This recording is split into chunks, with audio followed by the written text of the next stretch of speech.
Next, Professor S. Prathanathan, Chancellor, University of Jaffna, Sri Lanka.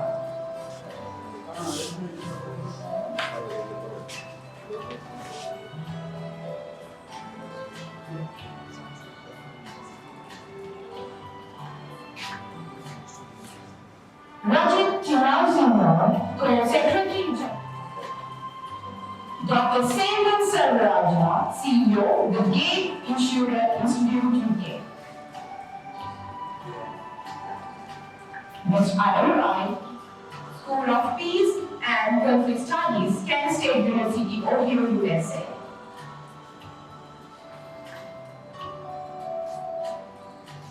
Next, Professor M. Arnold, Chairman Staff.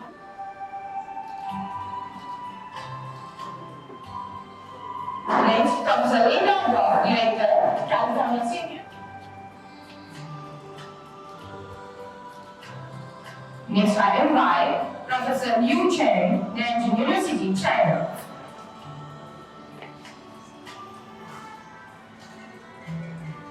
Next, Dr.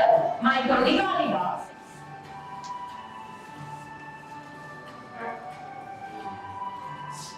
Next, I invite from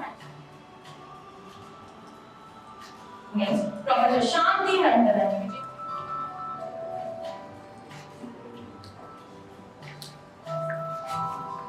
Next, Dr. Sharma,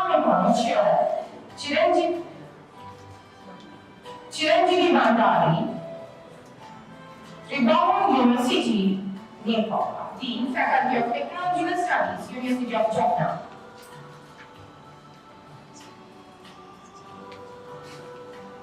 Assistant Commissioner, Department of Agri Development.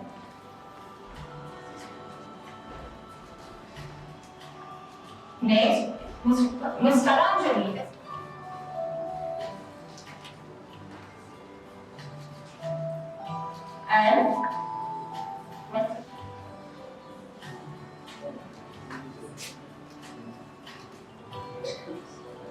And I wish to invite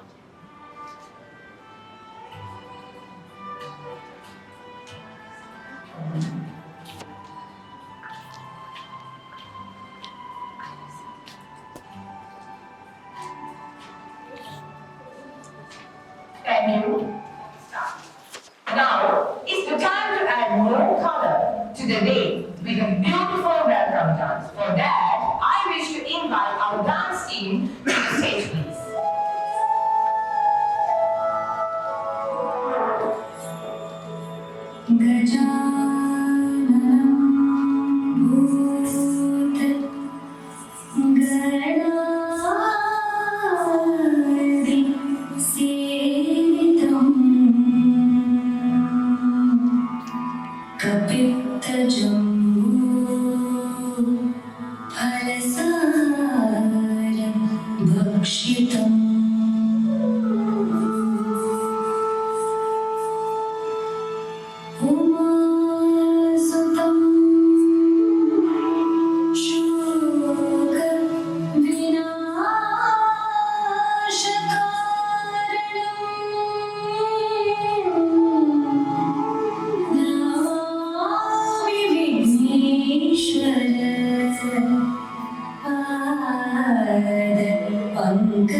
Good morning, ladies and gentlemen.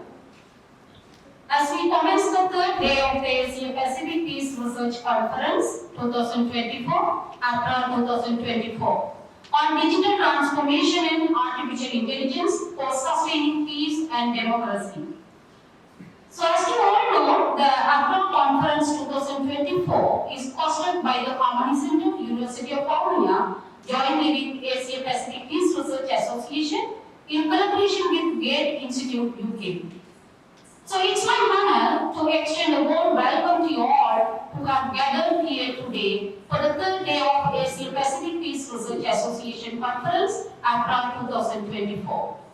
Our conference has been a platform for fruitful discussions, insightful exchanges, and collaborative efforts towards promoting peace and understanding in the Asia Pacific region and beyond. Today, we continue our journey towards advancing peace research and education, addressing challenges faced and drawing valuable lessons from our collective experiences. I am particularly delighted to introduce our distinguished guest who will contribute their expertise and insights to our deliberations today. First and foremost, I warmly welcome to our all guests, as well as we are honored to have among us an array of distinguished personalities, including our co-chairs, Professor T. Mangeshwaran, Vice Chancellor, University of Vavuniya, Kelly T. Maikano, Rajiv and Kimal Sheena from Asia Pacific Peace Research Association, the Post General Secretaries, and Dr. Silva, the Gate Institute Chief Executive Officer.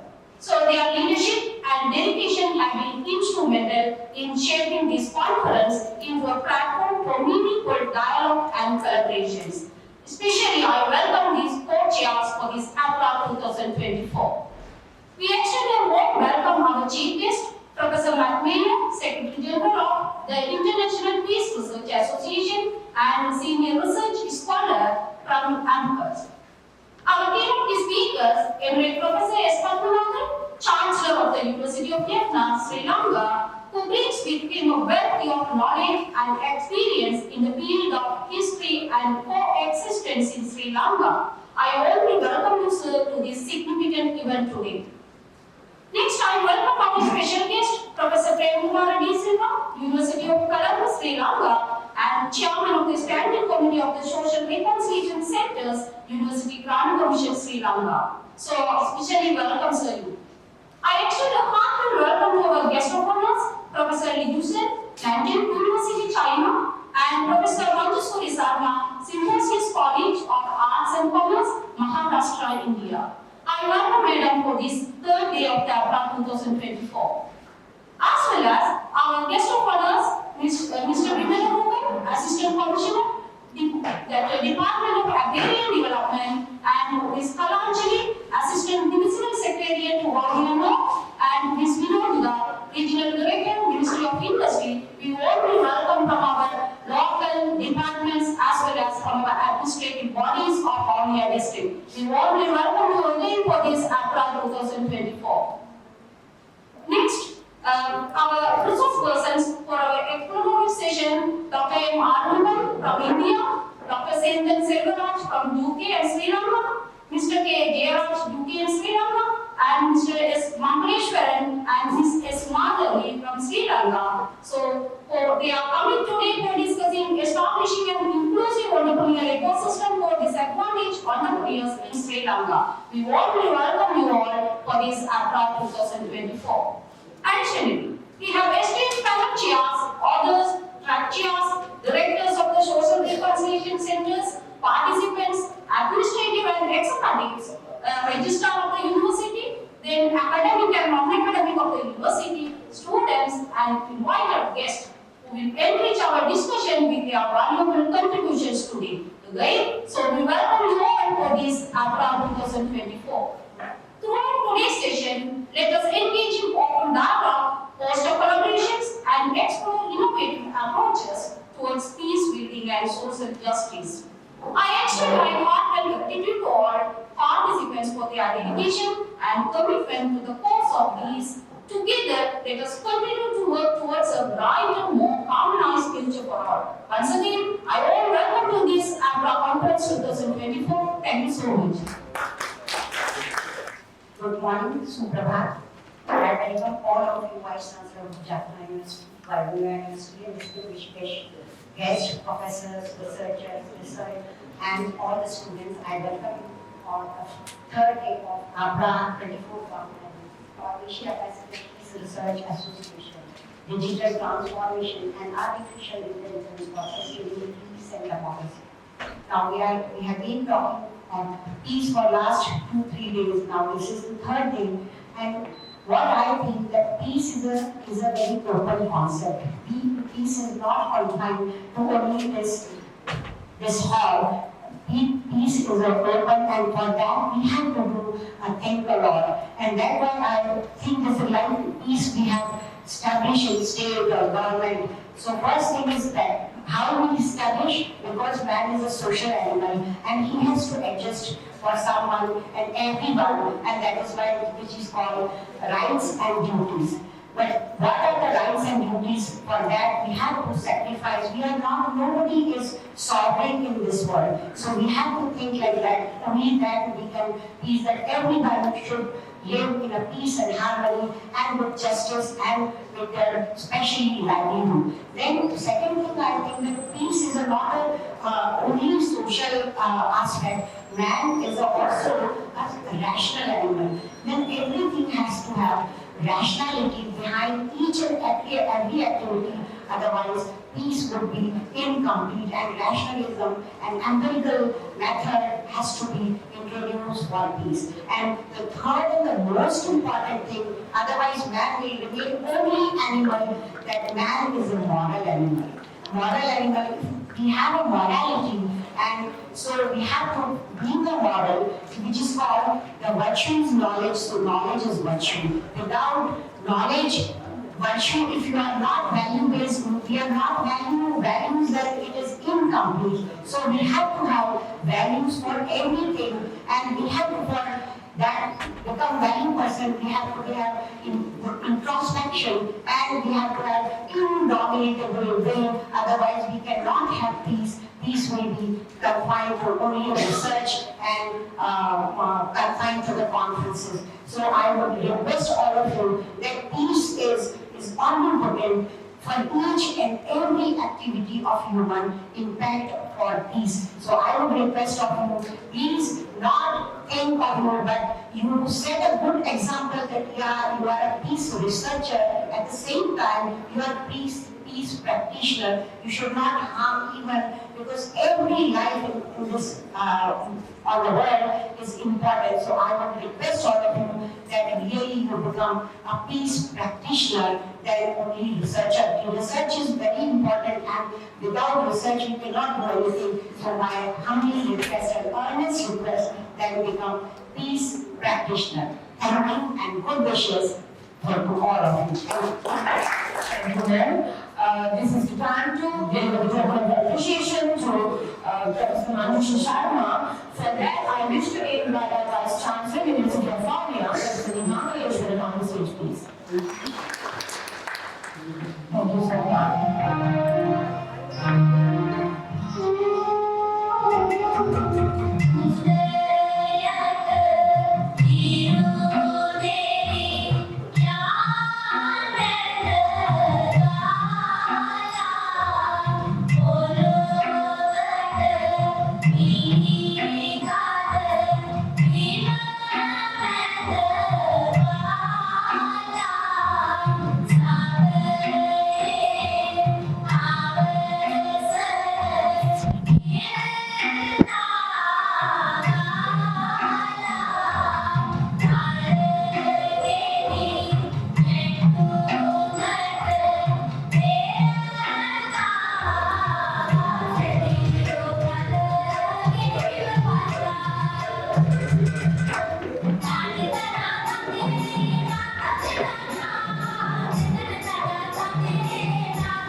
of the SRCs, University Grants Commission, Sri Lanka.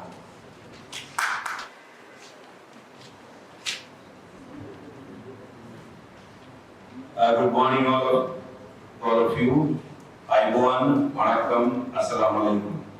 This is how actually Sri Lankan major ethnic groups would actually greet. But there are other ethnic groups as well. I'm not great because other people is there, indigenous people and so on. These are three major basically groups. Particularly we have we had a war, 30 years of war, then now we are in a relative peace, but we need a lot of reconciliation to be happening in this country. I was asked to actually make a bit of presentation on the role of the university in peacemaking. Particularly, I would like to basically start with a kind of question, that is, why Sri Lanka must take reconciliation seriously, and also the role of universities in peacemaking. So I'm representing university community in Sri Lanka. So I'm the chairman of Social Reconciliation Centers. We have a standing committee set up in the University Grant Commission with the circular. So all the university we have set up social reconciliation centers, because we don't want to really say ethnic reconciliation, but we want to see larger the social reconciliation. Reconciliation cannot be limited to actually ethnic. So therefore, we decided to sort of bring that social part as well, that all encompassing all the aspects of the reconciliation. So I myself actually am trained as a sociologist and also an anthropologist. I did both anthropology and sociology because therefore I am interested in culture as well as I am interested in society. So in that perspective, I just wanted to actually say something about the role of universities in peacemaking. I won't take that much of time because we have an eminent professor here, the Vice Chancellor of Jaffna University, Professor Padmanathan, and also we have other experts in this particular area coming from different parts of the world. I warmly also welcome, and also thank you very much for Asia Pacific Peace Research as well as the Gate Institute for supporting this particular event. So in the future we can collaborate a lot. I think you will come, and also your support and the sponsorships actually be highly appreciated, including myself as well as Vice Chancellor. So this is very interesting conference. So I was told, and Madhuvani is always actually reporting me what's going on. One of the key, one of the best, I think I would say, the director in our 76 years. I must appreciate that. So let me, say that sociologists basically argue that ethnic tension and intolerance can manifest itself all levels of the society. So that we all know that. It prevents democracy from taking place and hamper human social, cultural, and economic development. Many scholars argue for separation as a solution to ethnic conflict. However, complete separation among ethnic groups is difficult to achieve in many situations, and separation can work only if all groups in the conflict see it as a solution. At the same time, hostilities do not destroy the possibility of inter-ethnic cooperation. In fact, most ethnic groups coexist peacefully most of the time. Therefore, how can reconciliation be effective in a context with the legacy of ethnic wars, ethnic hostilities, and ethnic intolerance? Reconciliation, intercultural dialogue, peace and unity must be incorporated into a country's broader development effort in order to achieve a post-conflict stable society, and mere economic development alone will not bring stability or sustainable peace for ethnically divided societies. It views reconciliation as a transformation of relationship. It involves creating alliances for the benefits of the common good. and appealing to individuals and groups' rationality to overcome destructive emotion for the sake of development. The reconciliation approach is based on the principle of equality, non-discrimination, and communal functionalism. The premise is that the interdependent ethnic groups are better off learning to coexist than being separated from one another after a violent conflict. Like many countries in the world, Sri Lanka is no stranger to the repercussions of ethnic religious violence. Having gone through 30 years armed conflict, ethnic riots, and recent terrorist attacks with the far-reaching consequences to its people and the country. The Lesson Learned and Reconciliation Commission, LLRC, highlights the importance of peace education in promoting unity and reconciliation in its long, chapters on peace education. I cited from the LLRC report. It further stressed that, I quote and unquote, youth can play a special role. That's the most important part. People-to-people contact in promoting and understanding amity and reconciliation. So we are dealing with that young part of the, our society and universities. That's the most important. We are focusing on young groups, young people in this country. So towards creating a harmonious Sri Lanka, the university should develop the central concepts, strategies, and model to promote moderation, toleration, and coexistence. Furthermore, Sri Lankan universities should spearhead initiative to train and groom the new generations of staff and students to create a harmonious society.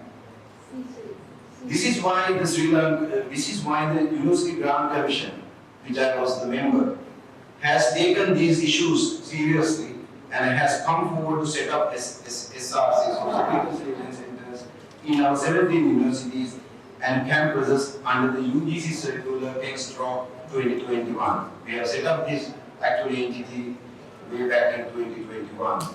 Now we are entering into the third year of its implementation. The circular has clearly spelled out the objective of those centers together with their tasks and function as well. There are 18 directors operating under each universities, and they work closely with the students, staff, and the community by conducting various programs related to the social reconciliation. Today we are witnessing such a program organized by the SRC and the Vavuniya University with the support of the Asia Pacific Peace Research Association in collaboration with the Gate Institute, UK. We must appreciate their commitment and untiring effort to promote reconciliation and peaceful communal living in our country in a voluntary manner. Personally, as the chairman of the Standing Committee on Social Reconciliation and UGC in general, recognize the significant role undertaken by the social reconciliation centers to promote intercultural dialogue and social cohesion in our public university system. The public universities in Sri Lanka accommodate a unique demography where academics and youth, representing a microcosm of the entire Sri Lankan society, engage in academic and extracurricular activities together. Our Standing Committee on Social Reconciliation also recognized the role intercultural dialogue can play to foster the cultural unity and social cohesion among the ethnically diverse university community. Sri Lanka currently faces an unprecedented opportunity where the country is embarking on ambitious social, economic, and political reforms, where it becomes necessary for all Sri Lankans to come together under a common vision to implement sustainable reforms. However, reconciliation cannot be achieved if societies are fractured. With global challenges such as inequality, ethno-nationalism, and violence extremism growing, it is more important than ever to find a way to bridge the divides. In the face of all these challenges, the public universities have been an increasing awareness of the importance of intercultural and interethnic dialogue as a vital tool in the pursuit of peace, inclusion, and cooperation. Recognizing this, UGC is quite happy to build partnerships with the local and international agencies which are key in promoting reconciliation and social cohesion, sustain peace, uphold and protect human rights. With that humble appeal, let me conclude this brief intervention here by thanking the Director of Social Reconciliation Center, Mrs. Madhavani, and the Vice Chancellor, Prof. Manjushri, for inviting me, and all the people from North, South, West, East, who are committing their entire life to build a peaceful, united Sri Lanka. Together we would be able to achieve it. Let me say this as a final remark. If we are imagining a prosperous and long-lasting peaceful Sri Lanka, satisfying the ethnic minorities' aspiration is a precondition to achieve such a lasting unity and peace. I am certain that our social reconciliation centers can contribute to this endeavor quite positively. Thank you very much. Thank you very much, sir. Your words are more valuable for us. So this is the time to shower the token of appreciation for our Professor Dr. Premakumara Silva. For that, I wish to invite Professor Tatsushi Arai, Professor of Peace and Conflict Studies, School of Peace and Conflict Studies, Cheng State University, Ohio, USA.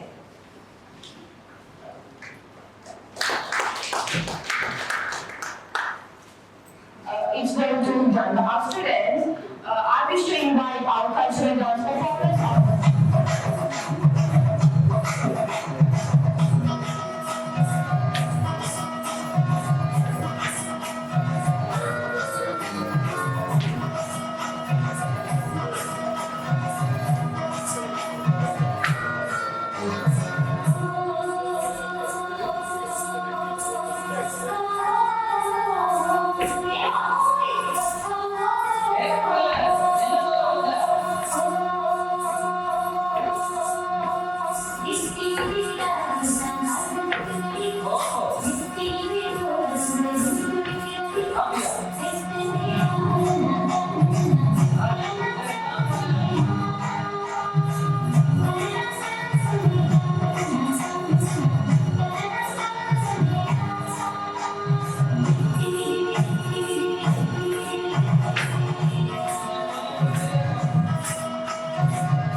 It's a beautiful dance performance. So now we will have a speech by special guest of honor, Professor Cheng, Nanjing University, China. Good morning, everybody. First of all, I would like to say many thanks to all organizers, to especially University Vavuniya to give us very peace, very safe, wonderful space to meet our old friends and some new friends together to talk about peace.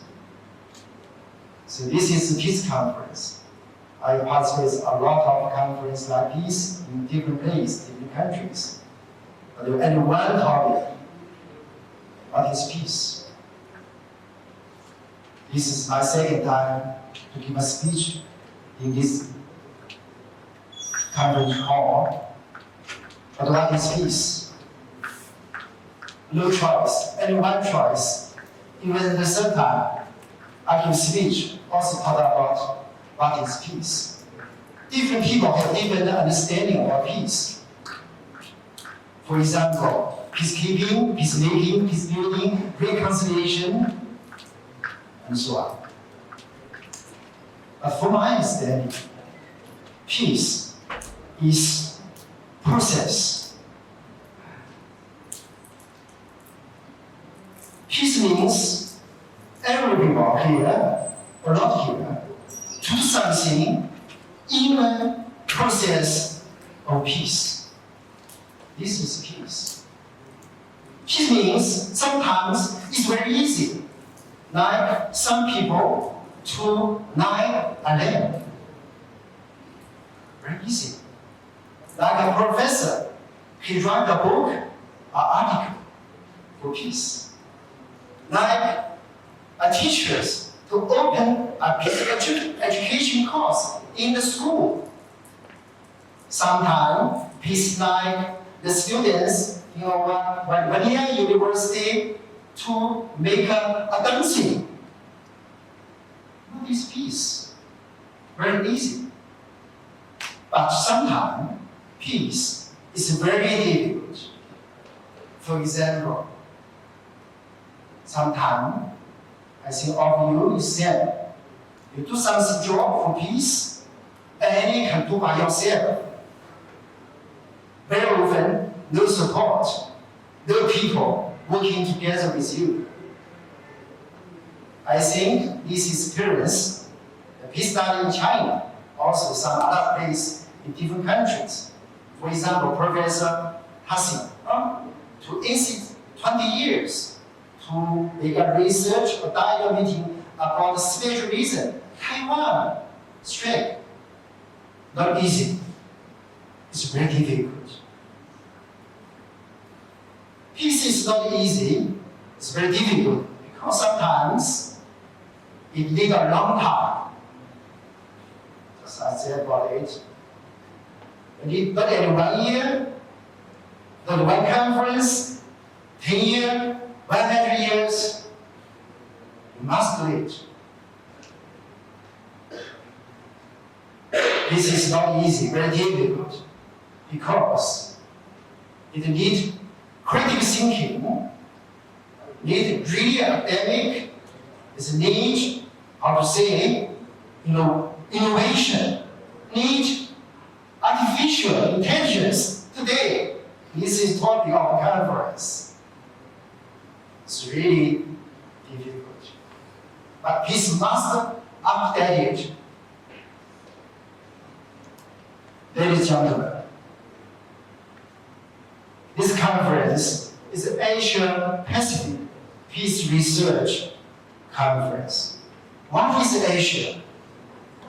We are countries in Asia, but also Pacific. Asia means the place, the sun rising, not say down. Sun rising means they give human beings hope. Peace is our hope.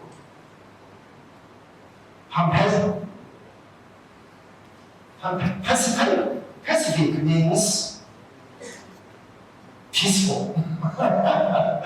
So Asia and peaceful together, Pacific together means we have great hope for peace here in this region. This means all Pacific here, we are Asia Pacific. We have much more duty for the peace, not only in this region, but also in the world. This conference will talk about a high topic and AI. Yes, it's new high technology time is coming. I'm professor for history. I know a lot of this kind of new technology ages.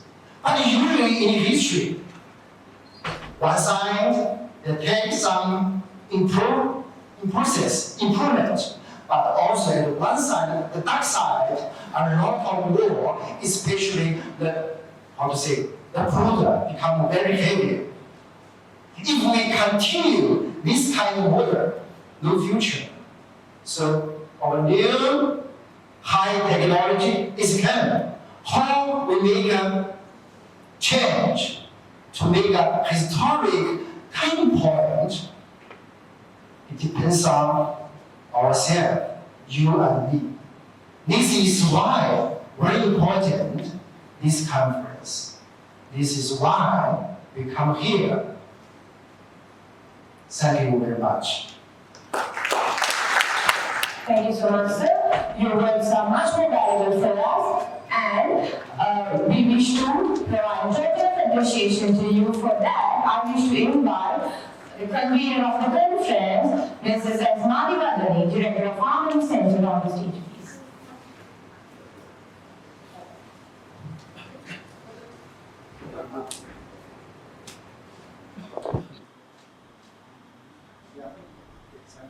I get 2 times. Otherwise, Mr. Hariharan, head of the Department of Human Resource Management, to introduce the keynote speaker. Very good morning, ladies and gentlemen. It's my very great pleasure to introduce our emeritus Professor Siva Chancellor, University of Jaffna, and famous historian, academic, and the author. His contribution has significantly enriched our understanding of South Asian history, Hindu civilization, and the cultural heritage of Sri Lanka. Professor Padmanathan's academic journey started at Jaffna College, where he laid foundation for his illustrations career. Then he earned his BA Special Degree in History in 1963 at University of Pennsylvania. Following this, he pursued his PhD in South Asian History at the University of London. Throughout his extensive career, Professor has held various respected positions within the academic kingdom, including serving as a professor in history at both University of Jaffna and University of Pennsylvania. His tenure as Vice Chairman of the University Grant Commission and his involvement in the National Education Commission underscored his commitment to enhancing the quality of higher education in Sri Lanka. Notably, Professor's research interests span a wide array of topics including history, university education, art, Hindu civilization, and the history of religion. He has authored numerous publications and presented papers at both local and international reputed index journals and earning awards such as Commonwealth Academic Staff Fellowship and Sahitya Mandela Award for Research. Professor's dedication to his field extends beyond academia, as evidenced by his consultancy work with the Ministry of Hindu Affairs and his contribution to the establishment of Hindu civilization discipline at various universities in Sri Lanka. As we gathered here today at the Asia Pacific Peace Research Association Conference, APPRA 2024, I am very confident that Professor Padmanathan's insight and expertise will enrich our discussion and contribute to our collective pursuit of peace and the understanding in the regions. Please everyone join me in welcoming our emeritus professor in an inspiration of knowledge and wisdom in the field of South Asian history and culture. Thank you so much. Over to you.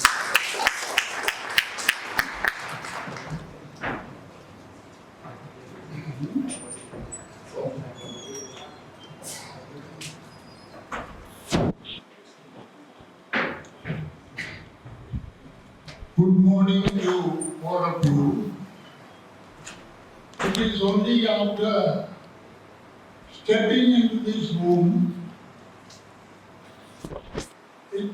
it became clear to me that this seminar is basically on peace and democracy. My presentation and approach to history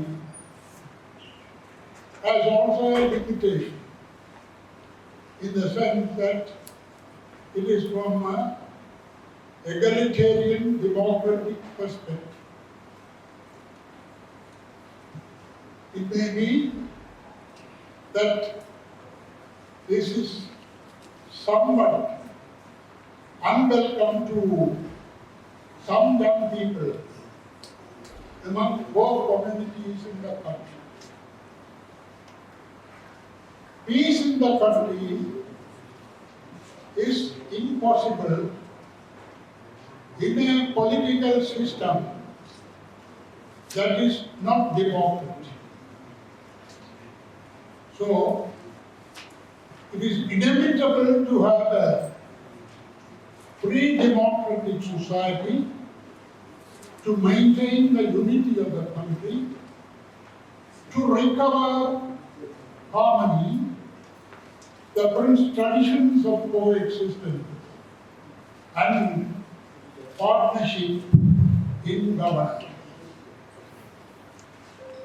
There are many misconceptions and misunderstandings about the past that have been conveyed in recent modern history and in contemporary history. We have an abundance of materials, much more than many other countries except China, about the continuous study of history in this country.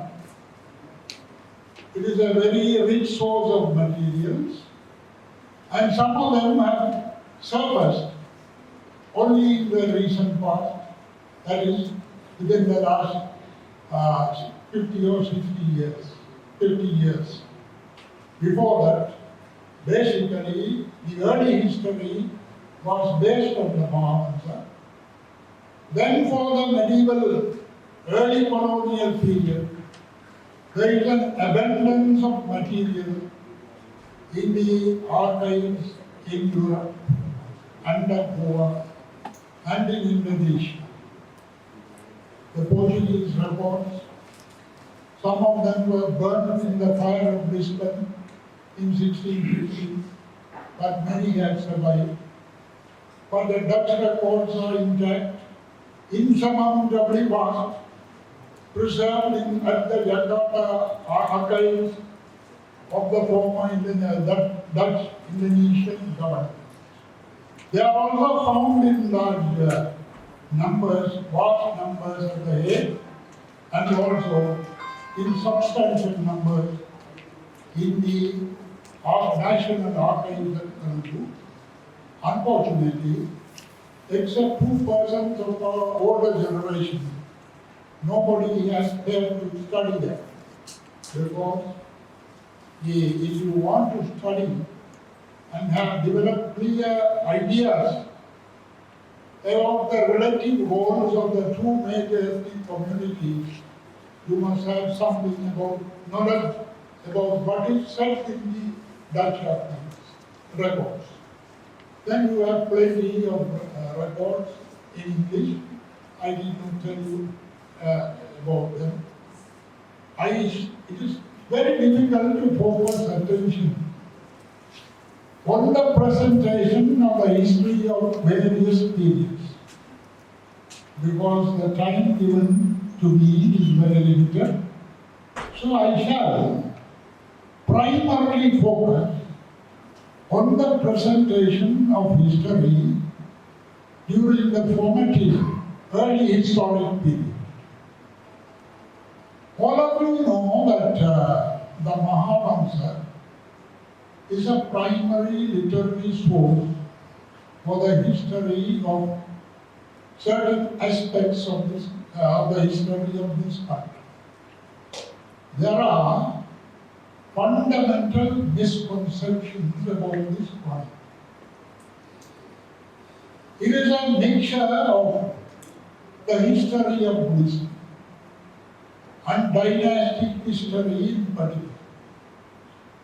This history of Buddhism, which is more authentic in comparative terms than that retained in the Mahayana tradition, has come down during the days of Asoka or Vera Mahinda and preserved only in the monasteries of Pune.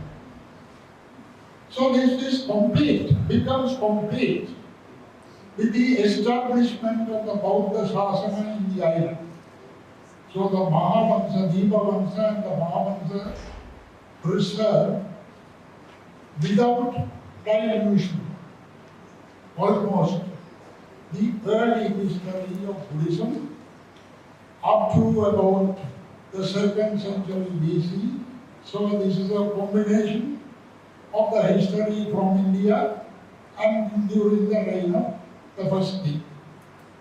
Then a unique feature of the Mahavansa is that at certain point of time they realized that Lanka was destined to be the center where this Theravada would flourish. I don't want to give you an explanation of all that because there is no time. So it is from the time that is from the time of Bhattagami Abhaya, 2nd century BC, that this tradition of writing, the dynastic history had its origins. What is interesting is that this was continued until the demise of the independence-free Lankan kingdom in 1814. Of course, this tradition had become obsolete by the 14th century because there was a revolution or rebellion against a king when the capital was at Pune. The archival records of the royal court and the monastic establishments were burned. So from that time onward, until the Naka dynasty, Mahamamsa is only a list of names of kings. So in that period, the history is filled by information from Sinhalese chronicles like the Rajavaliya and secular literature like the Symbiosis poems. Of course, there you get a considerable amount of material, and the focus is mostly on secular events. Thereafter, in the Mahavihara ceased to exist. In the Kandian kingdom, there were no properly ordained monks. The Naka rulers who had come from Madurai, without permission from those who were holding authority there, they were raised to the dignity of thinking. They became great supporters of Buddhism and made a strenuous attempt to revive the Mahasangha. They brought monks from Thailand, and thereafter the result of all this was the emergence of the Assyrian and Malvatta chapters. And of course, although Silva, my teachers, claims that it is a continuation of the Mahavihara, it is wrong. These are new establishments. Mahavihara perished long ago. And this, in the last phase, that is the history of the Naka period, the reign of Rajasingha dominates. The revival of Buddhism was effected during his time. He also coordinated and revived the Perayara, which from an ancient tradition, and it became an important component of phenomenal Buddhism in this country. But in that portion, there is no reference to secular events, no reference to the Dutch occupation of the maritime parts of the country, not to any war with the Dutch. And it was during his reign that the Kandian kingdom became a landlocked kingdom by ceding the littoral parts of the country to the Dutch by the Treaty of 1666. Now coming back to the Mahamamsa, you see, there is always, not only here but there, a tendency to project the conditions and trends of the present to the past. In history, you study the past to understand the present. But somehow or other, it happens because of a mindset among scholars and the public created by contemporary circumstances. They have a different approach. I want to tell you now that Mahamamsa does not project the past from an ethnocentric point of view. And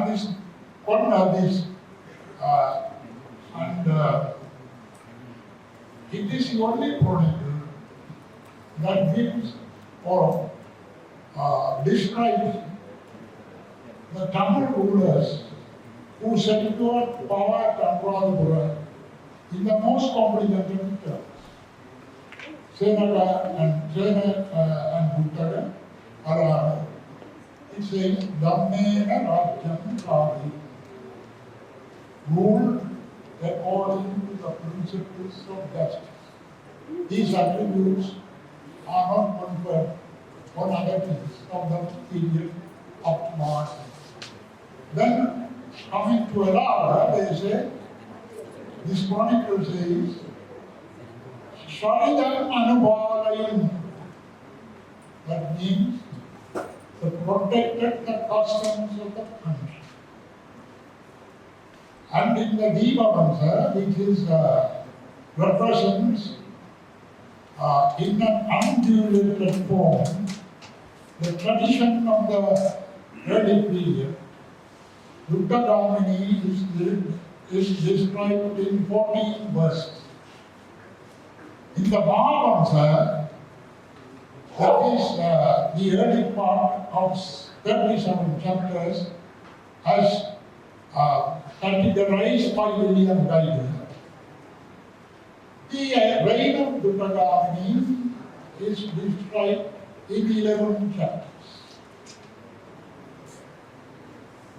And modern historians, beginning from the late 19th century, had a tendency to view this description of Duttagamini as a portrayal of an ethnic conflict. The Damidas are mentioned.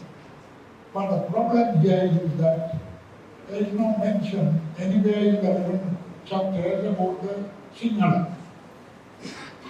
Even Duttagamini is not called as Sinhala. So how can you describe this as a conflict between Sinhala and Jammu? So it is an idea that the early historians digressed and diverged from the traditions of the Maharashtra. Despite the war, it says that Duttagamini, after Adara had fallen, he ordered that the remains should be given, he should be treated as a heroic king. And the body was burnt in Karjapal according to his orders. And the Mahamansa reports that the king said, Duttagamini had said that all vehicles, including those of the royalty, passing through, the people should get down and pay respect. So, this kind of chronicle should not be treated in a discouraging manner. Of course, I told you that people don't speak about the Mahavansa without reading it. That applies to both communities. Those on the lunatic fringe of the so-called Tamil nationalists are in the habit of making disparaging remarks about the Mahavansa. It is all false and most unjustified because of the considerations I have said. Then but the early history, modern historians say, that was written initially by Germans, then the British administrators. So they introduced the idea of race, Aryan race and Dravidian race. This conception is alien to South Asian scholarship and tradition. They speak of, now the British, the in the 19th century, the race theories which were developed by some linguists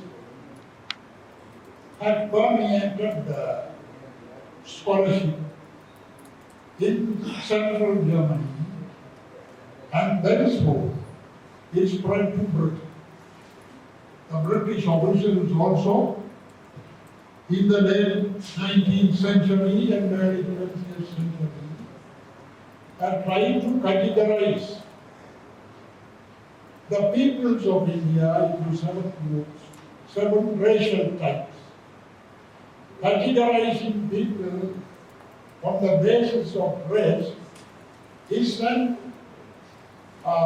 rather alien to South Asian tradition, Indian as well as South Asian. So then, by doing so, what did they do? They put the Tamils in a very lurid light. Who are the culprits? Now, Edward Muller, Goldschmidt, and William Duggar, they were linguists. Indologists primarily, who had the belief by their academic training that the Indo-Aryans were the people who were responsible for introduction and development of culture in our continent, which we consider as a sacred continent.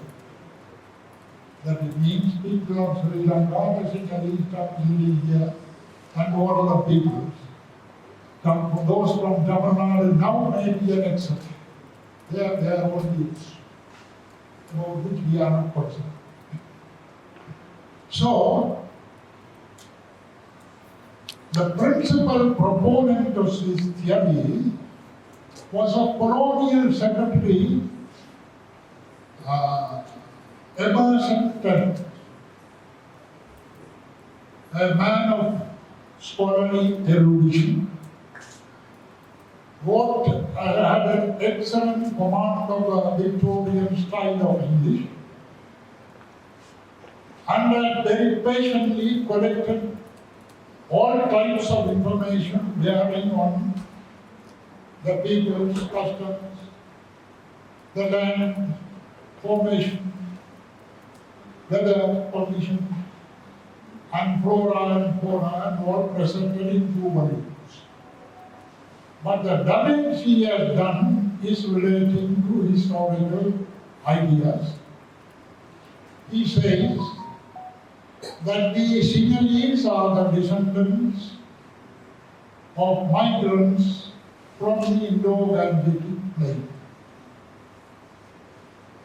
Then he says the Tamils are the descendants from the invaders and marauders from south. The emphasis is mine, but he says these things. So this idea was more or less absorbed by the readers because of their addiction to his work, and it became a principal supposition in early modern history, and the authors of this history were mostly British origins. The only exceptions were Codrington and Hugh Neville. Then there are also myths and legends in the Maharashtra.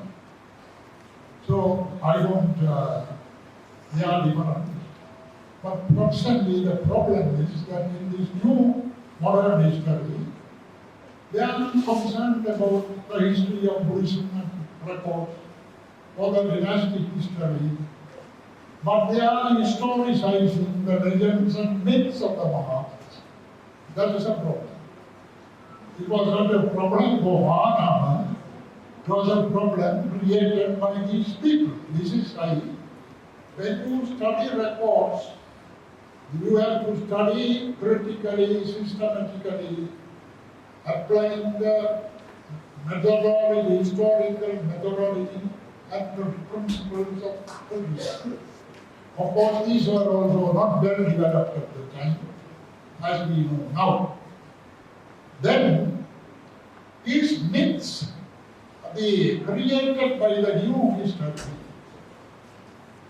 were exploded by the publication of the compilation of the early inscriptions, the Prakrit inscription, all of them with a Buddhist orientation, by Premakumara in 1970. Premakumara, of course, he subscribed to this theory of Indo-Aryan division, and at the same time suppressed the evidence relating to ethnic identity